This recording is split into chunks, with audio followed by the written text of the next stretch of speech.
In this video, we're going to tell you about Royal Caribbean's Ultimate World Cruise. Subscribe to the Sailboat Sailing channel where we give you the stories of the most interesting sailors in the world. So, many of you probably know that we're doing a round the world trip in our 31-foot sailboat, but I was intrigued when I heard that Royal Caribbean is doing this round the world trip, 274 days, 65 countries, and it just looks like a real banger of a trip. And it's for as low as $55,000 if you pay up front. I'll talk about it from my perspective in terms of the costs of doing your own sailing circumnavigation, in terms of doing the costs of joining, for instance, the Clipper Round the World race. And I think this is actually a very reasonable deal for people that would enjoy this type of thing, as long as it's not interrupted by, for instance, border closures in late 2023 and 2024. So the cost is this, and then of course this does not include food, but it does include your room and transportation on this trip. So you're going to have to budget, of course, for side trips and the cost of your meals. But still, that's usually how when I'm budgeting my sailing adventures, right? Crossing the Pacific, crossing the Caribbean, right?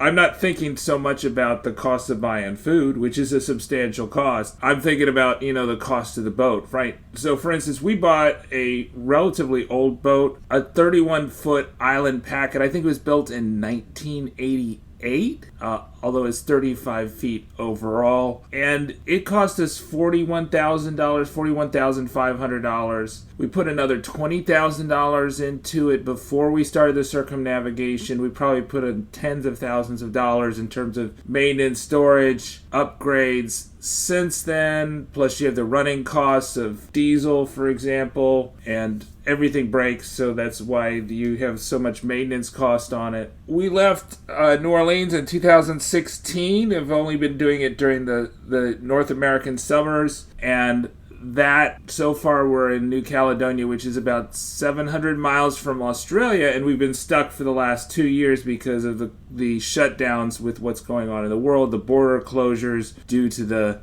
situation in the world since 2020. But I believe in 2022 that's all going to change. The borders are going to open for the most part, and we'll be able to continue our round the world trip, which probably will take us several more years. Whereas this trip is a 274-day commitment, and it's going to take you to a lot more countries. You're going to see a lot more things than our round the world trip if we ever complete it. So we will never see Antarctica on this trip. We'll never see Cape Horn or the Straits of Magellan.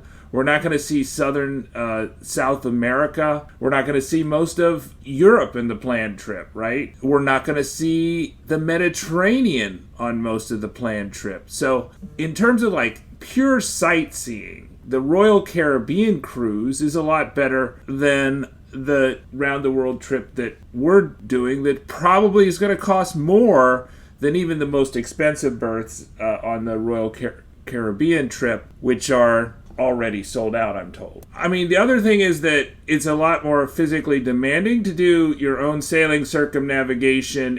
You need to develop a lot more skills in terms of knowledge of engines, knowledge of sailing systems, knowledge of electronics. All that had to be built over several years and lots of study. I'm a Coast Guard licensed captain, done several certifications with the American Sailing Association, and then I've spent many, many hours working on my boat before we left the dock on our world trip. Whereas you don't need to have any of that technical knowledge to do the ultimate world cruise with Royal Caribbean. And, I think it's going to be a more comfortable thing. The downside is that you don't get to choose your itinerary to a certain extent. You don't get to choose your timing and where you're going to go. But I would say that if you're actually doing your own sailing trip, you have limited choices too, by the nature of the winds, the nature of the ocean, the nature of government regulation. You don't have to deal with all those hassles that, a sailing trip on your own sailboat would include. So another alternative for a round the world trip besides Royal Caribbean is you could join the Clipper World Race, right? So the Clipper Round the World Race, organized by Sir Robin Knox Johnston, has been going on for over a decade, I think. But their current incarnation is boats that they have had since 2013 or earlier, which are 70-foot sailing yachts, but they're crewed racing boats, and it's a race. And it's a very difficult race. Now, they don't go through Cape Horn. They go across the North Pacific, and they don't stop as many places as I would stop on my round-the-world trip. They don't get to do as much sightseeing as I would do on my round-the-world trip. And there's basically no sightseeing except between race legs. And it's a very difficult situation, right? You're going to be heeled over a lot of times.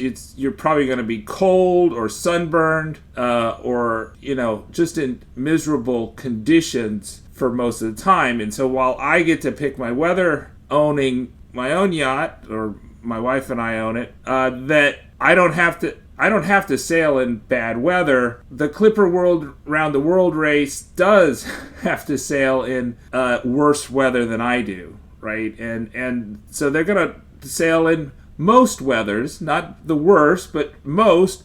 I'll probably only sail in the best weathers, and for the Royal Caribbean, you have such a big ship that it probably doesn't matter what the weather is. You probably won't feel it in most instances. So my take would be that the Royal Caribbean Ultimate World Voyage is actually a good deal if you can stand to be on a cruise ship, right? If it doesn't make you claustrophobic, if you can live with the kind of the routines of ship life. If you've done cruises before, those types of cruises on giant cruise ships, and you enjoyed it, then I think, and you have the 3/4 of a year, 274 days, I think it's not a bad deal. And I think it's definitely will be a great experience if you can make the distance. If you don't have to control your itinerary, you're willing to just go with the flow, that you like the cruise ship experience. It seems like a great trip. The only worry that I would have is that there would be some sort of border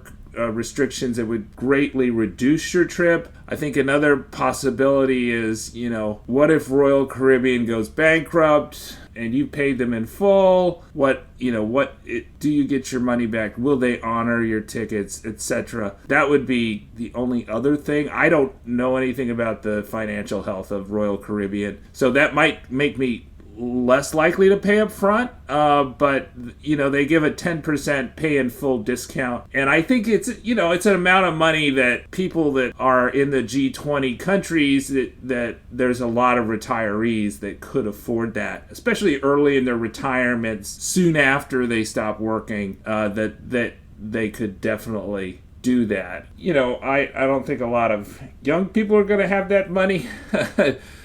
And a lot of mid-career people can't afford to take off 9 months. Subscribe to the Slowboat Sailing channel. We give you the stories of the most interesting sailors in the world. Happy sailing.